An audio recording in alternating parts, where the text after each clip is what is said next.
So good morning guys, I hope यार आप सब लोग बहुत ही बढ़िया होंगे, खुश होंगे यार।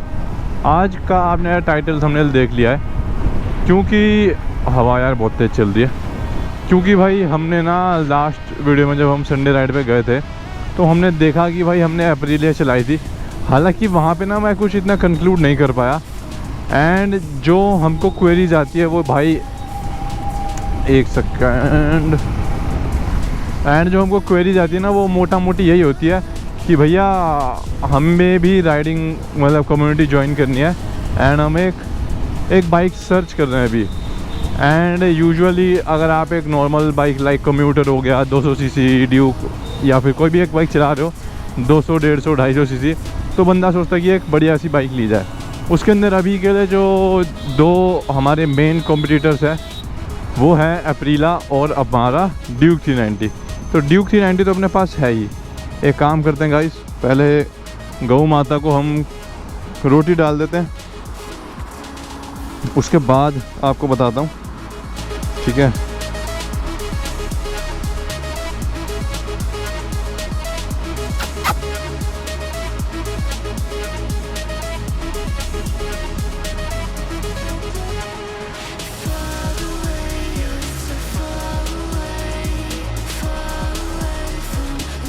तो हमारा काम अब हो गया। एंड अब मैं बात कर रहा था अप्रीला के बारे में।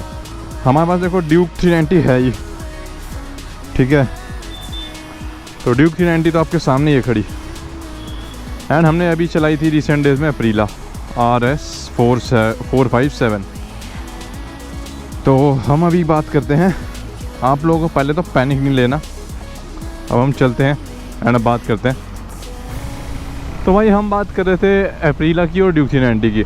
इन दोनों में ना कौन सी बाइक कितने की रहेगी, कौन सी आपको लेनी चाहिए, नहीं लेनी चाहिए, किसके लिए क्या है, थोड़ा सा वो डिस्कस करेंगे। तो जैसे अगर मैं अभी की बात करूं, ठीक है, तो मैं ड्यूक 390 चला रहा हूं। अभी की मैं बात करूं तो इस गाड़ी का ऑन रोड प्राइस पड़ रहा है, क्योंकि ये नए शेप में आ रही है। जो ये Gen 2 वाली है एंड जो अभी आ रही है वो Gen 3 आ रही है एक नया शेप में। मेरे को नया शेप वैसा पसंद नहीं था।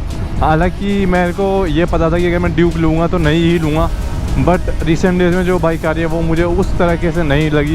And by the grace of God हमारे भैया राइड पे जो लाते थे वही बाइक दे रहे थे, मुझे पता था वो कैसे मेंटेन करते हैं, तो मैं इस पर गया।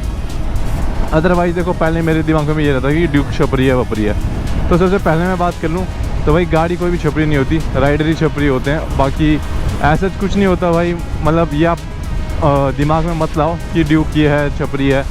बट हाँ भाई जब आप चलाओगे ना तब आपको पता चलेगा कि भाई छपरी चीज़ क्या होती है, ठीक है। अगर आप छपरी का टैग दे रहे हो तो आप भूल जाओगे कि भाई ड्यूक छपरी नहीं है, एक बार आप चला के देखना।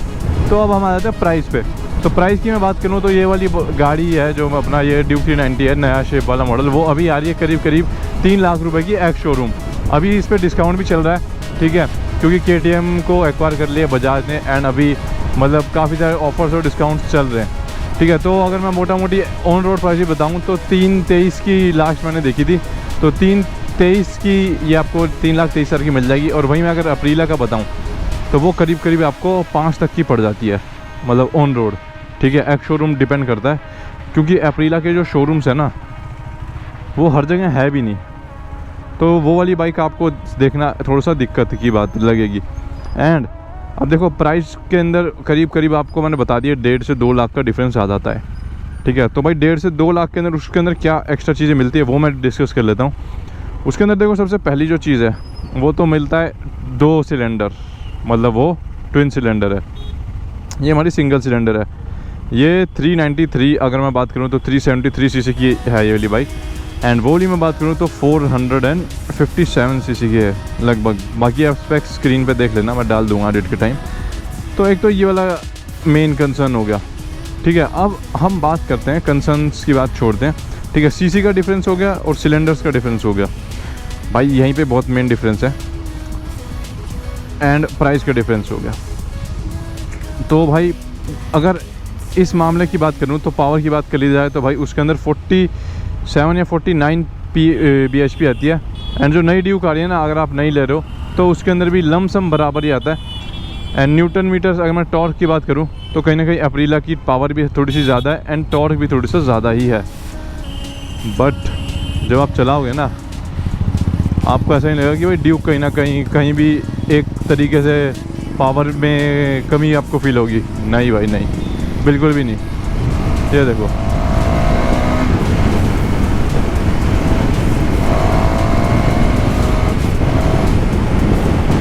तो भाई ये बाइक कब चढ़ जाती है पता भी नहीं चलता। अब ये ऑस्ट्रियन बाइक है एंड वो हमारी बाइक है इटालियन, तो वो तो थोड़ा सा डिफरेंस लगेगा आपको। ठीक है, एप्रीला हो गई, ये इधर उधर की, मतलब ये पैगियो ग्रुप के अंदर आती है। ठीक है, तो वो बात है। ये मैं जैसे आपको इन्फॉर्मेशन दे रहा हूँ क्योंकि भाई जैसे वेस्पा हो गई वो भी इन्हीं का एक प्रोडक्ट है। ठीक है, एप्रीला SR हो गई। अब आपने रेट वेट सब मैंने बात कर ली, अब हम मेन कंसर्न पे आ जाते हैं जो कि है इनका जो सपोर्ट है। ठीक है, रिलायबिलिटी है वो। अगर आप डुकाटी अगर किसी सुपर बाइक कम्युनिटी में होगे तो आपको पता चलेगा कि भाई कुछ भी ले लो, पर आप एक इटालियन मोटरसाइकिल तभी लो जब आपके पास बहुत ही बढ़िया अमाउंट ऑफ स्पेयर मनी है कि आप बाइक को अच्छे से मेंटेन कर पाओ। नहीं तो ये लोग जितने भी यूट्यूबर्स हैं आपको क्या लगता है यार ये Z900 10R क्यों लेते हैं? क्योंकि भाई इनको रोज चलानी होती है, वीडियोस बनानी होती है, और उस पर्पज़ को ना जापानीज़ बाइक ही केटर कर सकती है। ठीक है, सो दैट नहीं तो ये लोग जिस हिसाब से चलाते हैं ना बाइकों को, उस हिसाब से वो बाइक के बंदों के घोड़े बांध सकती है एक तरीके से। ठीक है, बट मैं बोलूँगा जापानीज़ बाइक हो गई वो नहीं है ऐसा कुछ। ठीक है, तो आप देखो यार KTM अगर सुपर ड्यूक भी है कहाँ दिखती है? नहीं दिखती भाई। ठीक है, KTM की RC8 है, नहीं दिखती, क्योंकि ये भी एक तरीके से ऑस्ट्रियन बाइक ही है।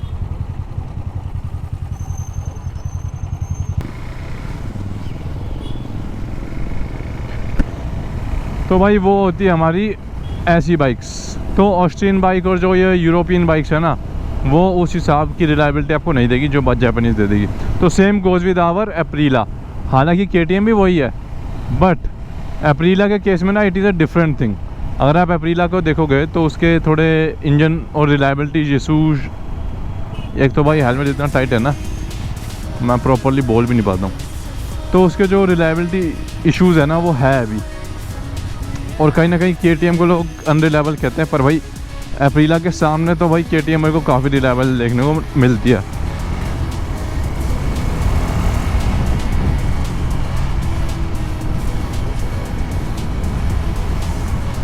एंड भाई अगर जो सबसे बेटर चीज़ जो अगर आप भाई थोड़ा भी बजट कंस्ट्रेंट हो और आप मतलब मैं बोलूँगा कि भाई वैल्यू फॉर मनी प्रोडक्ट देख रहे हो ना, तो any day any time KTM मतलब इज़ अ KTM, मतलब Duke is a Duke. Duke से ऊपर अभी वैल्यू फॉर मनी प्रोडक्ट मुझे नहीं लगता है इस मार्केट के अंदर है। एप्रीला तो दूर दूर तक ही नहीं है, ये मैं आपको बोलूँगा।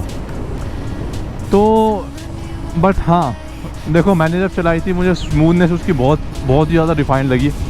चलाने का मज़ा है एप्रीला में। ठीक है, वो मैं मानता हूँ, नो डाउट। अगर आप एक राइडिंग प्लेजर के लिए ले रहे हो ना तो ड्यूक भी बढ़िया है। एप्रीला मैं बोलूँगा थोड़ा आपको ज़्यादा पसंद आएगी, क्योंकि उसकी जो इंजन रिफाइनमेंट है, उसका जो स्मूथनेस है, ठीक है, उसका जो टॉर्क है, उसका जो लीनियंट पावर डिलीवरी है, वो भाई आपको एप्रीला में ही मिलेगी और कोई गाड़ी नहीं दे पाएगी। ठीक है, ड्यूक में मैं मानता हूँ वाइब्रेशंस है, नई वाली में तो फिर भी काफ़ी कम है। ठीक है, बट है ऑन एंड ऑल मैं बताऊँ तो दोनों गाड़ियों में, दोनों गाड़ी नहीं, ड्यूक के अंदर कम रिफाइनमेंट है एज़ कम्पेयर टू एप्रीला। तो एनी डे मैं बोलूँगा एप्रीला काफ़ी बेटर है इससे। बट अगर मैं वैल्यू फॉर मनी पॉइंट की बात करूँ ना, क्योंकि भाई हर बंदा 5 लाख रुपए नहीं डालेगा। ठीक है, अगर मेरे को 5 लाख रुपए डालने होते ना, ठीक है, मैं नई इसलिए नहीं ली क्योंकि भाई मैं यूजुअली बहुत जल्दी गाड़ी चेंज करता रहता हूँ। तो अगर आप भी ऐसे बंदे हो ना, आप फटाफट आएँ कंक्लूजन पे, तो मैं कहता कि भाई मैं अगर मेरे पास 5 लाख रुपए हैं तो मैं एप्रीला तो नहीं लेता भाई। ठीक है, उससे बेटर मैं थोड़ा सा और वेट करके 6-7 लाख की एक Z900 ही ले लेता यूज्ड में, और वो भी शर्तें हैं कि मेरे को सही मिल रही हो, डील वील सही मिल रही हो। ठीक है, जानकार से मिल रही हो और मेरे को सब कुछ नो तो मैं कहीं ना कहीं उस साइड पे ज़्यादा जाता, या फिर मैं एक नई ही बढ़िया बाइक फाइनेंस करा देता। ठीक है, जो कि मैं बोलूँगा हमारे पास कावासाकी भी है। ये देखो भाई, ये देखो, तो जिस चीज़ की मैं बात कर रहा था वो था। एंड हाँ, अब जब इतनी बात हो गई है तो एक और पॉइंट मेरे को नज़र आ गया, जो कि है एप्रिला की ब्रेकिंग। भाई ड्यूक की ब्रेकिंग से फार बेटर, मतलब ड्यूक की ब्रेकिंग फार बेटर है एप्रिला से, जितना मुझे दिखा। क्या पता वो उस गाड़ी में इशू हो, बट उसका पीछे का ब्रेक मुझे सही लगा, बट आगे का तो भाई ड्यूक इज़ ड्यूक, ठीक है। एंड गाड़ी वो लो जो भाई भगे पर रुक भी जाए टाइम से। ऐसा नहीं कि भाई गाड़ी आपने ले ली, तेज़ तो चली गई, रुकने के टाइम पे वो रुकी ही नहीं, तो वो सीन मतलब ख़राब हो जाता है अगर आप एक बिगिनर हो तो, या फिर आप एक इंटरमीडिएट लेवल पे हो तो भी। तो उस चक्कर में भी एक सेफ्टी कंसर्न भी हो गया उसका। क्वालिटी उसकी बढ़िया है, ऐसी बात नहीं है, बट हाँ अगर सारे फैक्टर को मैं जोड़ूँ ना तो भाई मेरे को ड्यूक ही कहीं ना कहीं इन सब में ऊपर लगी। क्योंकि मेरे लिए जो प्रायोरिटी है ना, सेफ्टी हो गई, ब्रेकिंग हो गई, ठीक है। ऑन एंड ऑल में बोलूँ तो भाई एक वैल्यू फॉर मनी मिलना चाहिए, पैसों का निचोड़ मिलना चाहिए, तो उसके लिए यही है। बट हाँ जो चलाने में मज़ा था ना, एप्रिला का अलग ही था भाई, ये मैं मानता हूँ। एंड क्योंकि फेयरिंग भी थी तो उसमें मेरे को थोड़ा सा लगा कि ज़्यादा कॉन्फिडेंस है। एंड क्योंकि भाई संडे राइड पे आपको पता ही है हम लोग थोड़ा सा खींचते हैं, तो उस हिसाब से मेरे को फेयरिंग बाइक पे ज़्यादा कॉन्फिडेंस आता है, तो वो बात थी। कंक्लूजन यही है कि भाई अगर आप एक 5 लाख रुपए 5.5 लाख रुपए डाल रहे हो तो भाई बाइक ऐसी ना हो कि आपका साथ छोड़ दे कभी भी, ठीक है। वो कंसर्न मेरे को तो भाई बिल्कुल भी पसंद नहीं आता। और जो कोई यार अगर आप एक ऐसी बाइक ले रहे हो तो I can feel your feelings कि भाई हाँ आपको बाइक से लगाव होगा। एंड अगर आपको बाइक से लगाव है ना भाई, तो आप बाइक को कभी भी ऐसा मतलब अनरिलायबल या फिर मैं बोलूँगा कि यार ख़राब नहीं देख पाओगे। तो मैं इसी चक्कर में मेरा जो पर्सनल ओपिनियन है वो यही है कि अभी इस टाइम के लिए तो यार अवॉइड करो एप्रिला को, ठीक है। आपको ड्यूक लेनी है नहीं ले लो, वो ज़्यादा बेटर है। इतनी मेहनत से पैसे डाले और भाई कल को ऐसा सीन हो गया, मैं मतलब बोलता हूँ कि किसी के साथ ना हो, बट स्टिल बहुत सारे केसेस आ रहे हैं। तो अगर ऐसा सीन होता है तो भाई मैं समझ सकता हूँ, बहुत दिल दुखता है। उसी चक्कर के बस एक सबसे बड़ा रीज़न वही है, ठीक है। ब्रेकिंग और बाकी सब चीज़ें तो कंपनी सुधार लेगी, ठीक है। पावर में हम थोड़ा सा वो मान लेंगे कि भाई थोड़ी सी कम अंडर पावर की गाड़ी चला लेंगे, बट ऐसा इशू और आफ्टर सेल सर्विस भी नहीं है उसकी, अभी वो इतना मैच्योर नहीं हुआ है, मतलब ओवरऑल मैं बात करूँ